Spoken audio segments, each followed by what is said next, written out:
چیز یہ جس سے توحید میں نفی کمی آتی ہے وہ یہ ہے کہ لوگوں سے برکتوں کی دعائیں کرانا اس نیت سے کہ ہماری اللہ دعا نہیں سنتا ہے. لوگوں سے جو ہے برکتوں کے لیے دعائیں کرانا، انہیں چھونا، ان کے قریب بیٹھنا اس تصور سے کہ ان سے چھونے سے، ان کے قریب رہنے سے ہمارے کام اور معاملات نکل جائیں گے. جس طرح سے آج کل معاملہ ہے، ان سے ہاتھ ملا لو تو بیڑا پار، ان کے پیچھے چل لو تو فلاں، ان کا جھوٹا پانی پی لو تو یہ ہو جائیں گا. سوال میرا یہ ہے کہ رسول اللہ صلی اللہ علیہ وسلم نے کبھی اپنا جھوٹا پانی لوگوں کو پلایا؟ اگر ہوتا اس میں کامیابی تو صحابہ کر چکے ہوتے یہ عمل. پیر دھو کے پلائے کبھی اپنے، کہا مجھے چاٹ لو چوم لو تو اس سے تم بچ جاؤ گے. اگر صرف ہاتھ لگانا ہی کسی کو برکت بچا لیتا جہنم سے تو ابو لہب رسول اللہ کو لے کر گھوما ہے، چوما ہے، اٹھایا ہے، کھیلا ہے، کاندھے پر بٹھایا ہے، پھر بھی جہنم میں جا رہا ہے. نبی کو ہاتھ لگایا، کوئی معمولی شخصیت نہیں.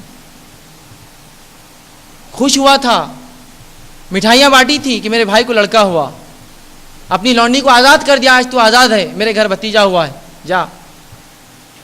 کچھ فائدہ نہیں دیں گا اس کو یہ. تو یہ سمجھ کے چھونا، چوبنا یا قریب رہنا، ساتھ رہنے سے یہ نیت کرنا کہ ہمیں فائدہ ہوگا، یہ انسان کو توحید میں کمزوری اور شرک کے قریب لے جاتا ہے. شرک نہیں، شرک پھر رکھوں گا اس کے بعد، لیکن کمزوری لانے کے سبب اسباب رکھ رہا ہوں پہلے.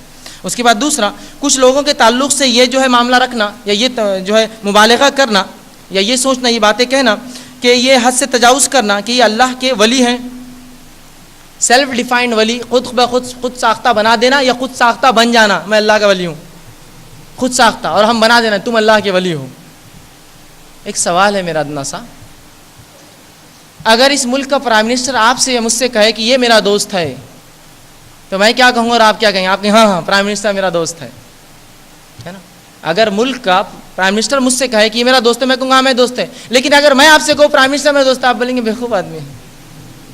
بات سمجھ میں آ رہی؟ تو اللہ کہے یہ ولی ہے اور میں کہوں ولی ہوں، فرق ہے. اللہ کہے ولی ہے اور ہم کہے ولی ہے، فرق ہے. تو یہ سمجھنا کہ اللہ کے ولی ہیں اور یہ سمجھنا کہ ان کے پاس رہنے سے یا ان کو چوبنے سے یا ان کو غائب کا علم ہے یا یہ شریعت سے مستثنا ہے، ایکسیپشنل ہے، ان پر شریعت لاگو نہیں، نماز روزے زکوٰۃ حج چھوڑ دیا ہے انہوں نے، اس لیے کہ ان پر ضرورت نہیں ہے اور یہ غائب کی باتیں جانتے ہیں، غائب کے حالات جانتے ہیں. یہ تمام کے تمام یاد رکھیے یہ شرک ہے یا یہ شرک سے نزدیک انسان کو لے جاتے ہیں. ٹھیک ہے.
اس کو بولو آنا.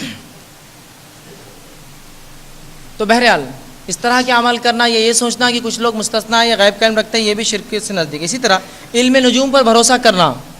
علم نجوم جانتے ہیں آپ؟ ستاروں سیاروں کے آنے جانے سے، سورج اور چاند کے مڑنے کرنے سے، قمر اخرب کے نکلنے سے شادیوں پہ اثر ہوتا، فلاں سے فلاں پہ اثر ہوتا، چاند گرہن سے یہ ہو جاتا، سورج گرہن سے وہ ہو جاتا، فلاں سے امک ہوتا، اس سے ڈھمک ہوتا. یہ بہت سی باتیں ہیں عام ہے معاشرے میں نا. بلکہ صبح اٹھتے اخبار نکال کے آپ کے ستارے کیا کہتے ہیں، آئیے میرا ستارہ کیا کہتا ہے، آپ کی پیدائش 15 فلاں سے 15 فلاں کے بیچ ہوئی، آپ کا ستارہ فلاں ہے اور یہ کہتا ہے آج کا دن برا ہے. تو آدمی اس دن مایوس ہے، میرا دن برا ہے، آج کا دن اچھا ہے، خوش ہے، آج کا دن میرا اچھا ہے. یہ شرک تک لے جاتا ہے، یہ اسباب ہے اس کے جانے کے. بہرحال اس کے علاوہ جو ہے کسی چیز پر اتنا عقیدہ رکھنا کہ یہی چیز ہے جو ہمیں نفع یا نقصان پہنچا سکتی ہے، یہ بھی جو شرک سے نزدیک ہو جاتا ہے.